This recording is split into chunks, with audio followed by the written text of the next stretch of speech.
बिस्मिल्लाहिर्रहमानिर्रहीम, अस्सलामु अलैकुम। मैं हूं मोहम्मद वलीद मलिक, आपको अपने यूट्यूब चैनल पे खुशामदीद कहता हूं। नाज़रीन, पाकिस्तान में जहां इलेक्शन कमीशन और इलेक्शन ट्रिब्यूनल की जानिब से कागजात नामजदगी मंजूर हुए, तो वहीं पे सिंध समेत पंजाब में भी बहुत से लोगों के कागजात नामजदगी मुस्तरद कर दिए गए हैं। अपीलें भी खारिज कर दी गई हैं।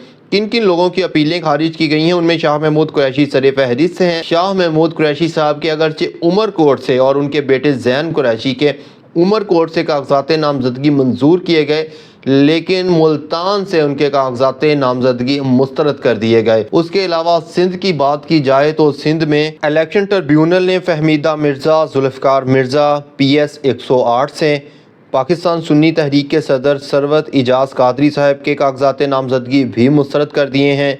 PS 88 से पाकिस्तान राह हक पार्टी के उम्मीदवार मौलाना औरंगज़ेब फारूकी की अपील भी मुस्तरद कर दी है। ये हैं जी सिंध से वो बड़े नाम जिनकी अपीलें भी मुस्तरद हो गई हैं और इनको इलेक्शन की दौड़ से भी बाहर निकाल दिया गया है। अब इनकी अगली जो राहें, अगली मंजिल सुप्रीम कोर्ट की जानिब होगी और उम्मीद है कि सुप्रीम कोर्ट इनको इंसाफ देते हुए इनके कागजात नामजदगी मंजूर करेगी। अगली खबर की जानिब बढ़ते हैं। अगली खबर है, जैसे ही लाडले को इलेक्शन के लिए राहें हमवार करवा के दी गई, जैसे ही लाडले को पहली शर्त पूरी की गई और लाडले की ताहियात नाअहली के बादल छट गए, लाडले की ताहियात नाअहली ख़त्म हुई, साथ ही जहांगीर तरीन साहब की ताहियात नाअहली ख़त्म हुई, तो जहांगीर तरीन और लाडला एक पेज पर आ गए। जहांगीर तरीन और लाडले के दरमियान सीट एडजस्टमेंट करवा दी गई।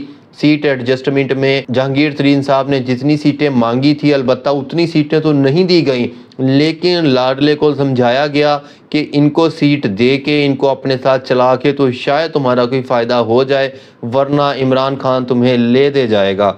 कौन कौन सी सीटों पे एडजस्टमेंट हुई है और जहांगीर तरीन ने कितनी सीटें मांगी थी, वो ज़रा सुनिएगा। IPP ने कौमी असम्बली के 13 और सूबाई असम्बली की 22 सीटों का मुतालबा किया था, जबकि IPP को कौमी असम्बली की 7 और सूबाई असम्बली की 11 सीटें दिए जाने का इम्कान है। जहांगीर तरीन को लोधरा की बजाय NA 149 मुल्तान से एडजस्ट किया जाएगा, जबकि अलीम खान को NA 117 और ओन चौधरी को NA 128 लाहौर से एडजस्ट किया जाएगा। उसके अलावा नौमान लंगड़ियाल को साहिवाल, इंजीनियर गुल असगर को खुशाब, आमिर कियानी को इस्लामाबाद और गुलाम सरवर खान को पिंडी से एडजस्ट किया जाएगा। इस दफ़ा फिरदौस आशिक अवान साहिबा को अपने जोरे बाजू पे आना पड़ेगा। इस दफ़ा फिरदौस आशिक अवान साहिबा को नवाज शरीफ साहब ने भी एडजस्ट करने से इनकार कर दिया है।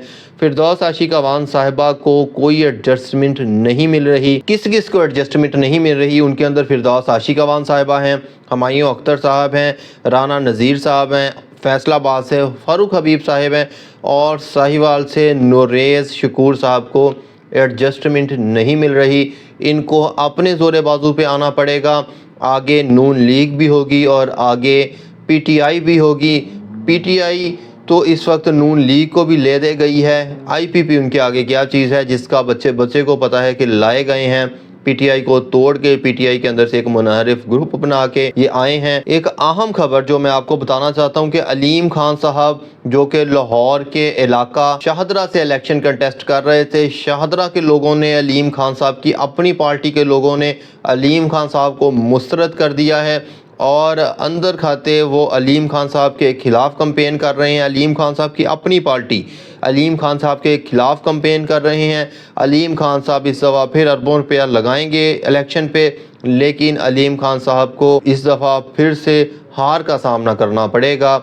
ये बात बड़ी क्लियर है, ये मेरी बात आप लिख लें, ये बात मंजर आम पे भी आ जाएगी। अलीम खान साहब को शायद इस बात का अंदाज़ा नहीं है कि उनकी अपनी पार्टी के अंदर ही उनकी बहुत ज़्यादा मुखालिफत है। अगली खबर की जानिब आता हूँ। अगली खबर है बिलावल भुट्टो साहब के हवाले से। बिलावल भुट्टो साहब ने एक गुफ्तगू के दौरान एक बहुत बड़ी चीज़ का इंकिशाफ किया है। वो इंकिशाफ है इस्टेब्लिशमेंट के हवाले से, वो इंकिशाफ है इस्टेब्लिशमेंट का सियासत में रोल है। इस बात को बिलावल भुट्टो ने एक्सेप्ट किया है कि इस्टेब्लिशमेंट का सियासत में रोल है। चेयरमैन पीपल्स पार्टी बिलावल भुट्टो ने कहा कि इस्टेब्लिशमेंट का किरदार सियासत में पहले से ज़्यादा नहीं बढ़ा, यानी कि वो इस बात को इकरार कर रहे हैं कि इस्टेब्लिशमेंट का रोल पहले से सियासत में है। वो जितने परसेंट है, 1% है, 10% है या 100% है, لیکن سیاست میں رول ہے، اس بات کو بلاول بھٹو نے میڈیا سے گفتگو کرتے ہوئے کلیئرلی اقرار کر لیا ہے اس بات کا۔ آگے انہوں نے کیا کہا ہے، بلاول بھٹو آگے کہتے ہیں کہ ایسا نہیں ہے کہ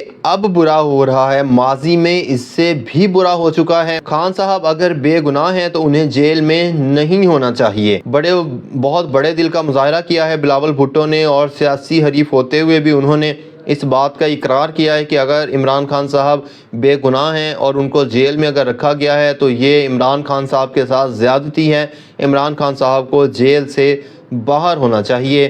بہت فراخ دلی کا مظاہرہ کرتے ہوئے ایک اچھے سیاستدان کی یہ نشانی ہے کہ وہ اپنے حریف کو بھی نظریاتی حریف سمجھے، اور اب ذاتیات سے نکل کے جو سیاست گھروں میں چلی گئی ہے، ماں بہن بیٹی تک چلی گئی ہے، اس چیز کا سیاست سے خاتمہ ہونا چاہیے۔ لیکن ان تمام گفتگو میں بلاول بھٹو نے جو اسٹیبلشمنٹ کا سیاست میں رول ہے اس چیز کا اقرار کیا ہے۔ اگلی خبر ہے دی اکانومسٹ میں چھپنے والا عمران خان کا جو آرٹیکل ہے، عمران خان نے اس کی ذمہ داری قبول کر لی ہے۔ صحافیوں سے گفتگو میں عمران خان صاحب نے کہا کہ میں اس آرٹیکل کی ذمہ داری لیتا ہوں۔ صحافیوں سے گفتگو کرتے ہوئے عمران خان صاحب نے کہا کہ میں نے کالم سے متعلق زبانی ہدایات دی تھی، ان گائیڈ لائنز کے نتیجے میں میں نے ہی آرٹیکل لکھا ہے اور چھپایا ہے، میں نے آرٹیکل زبانی ڈکٹیٹ کروایا تھا۔ انہوں نے مزید کہا کہ آئندہ ہفتے میری ایک تقریر بھی سوشل میڈیا پہ آ جائے گی۔ آج کل مصنوعی ذہانت AI کا زمانہ ہے اور میں اب AI ٹیکنالوجی کو استعمال کرتے ہوئے اپنے تمام پیغامات اپنے فالوورز تک، اپنے ووٹرز تک، اپنی یوتھ تک میں اب AI کا استعمال کروں گا، کیونکہ جو AI ہے، جو سوشل میڈیا پلیٹ فارم ہے، وہ اس وقت عمران خان صاحب سے بہتر اس کے میدان کا کوئی کھلاڑی نہیں ہے۔ نہ تو سوشل میڈیا کے میدان میں نواز شریف صاحب کھیل سکتے ہیں اور نہ ہی سوشل میڈیا کے میدان میں آصف علی زرداری کھیل سکتے ہیں۔ وہ پلیٹ فارم صرف عمران خان کا پلیٹ فارم ہے، اور عمران خان نے سوشل میڈیا سے ورچوئل جلسوں سے جو پذیرائی حاصل کی ہے، عمران خان صاحب پہ پابندی لگی لیکن اس کے باوجود انہوں نے ورچوئل جلسہ کیا۔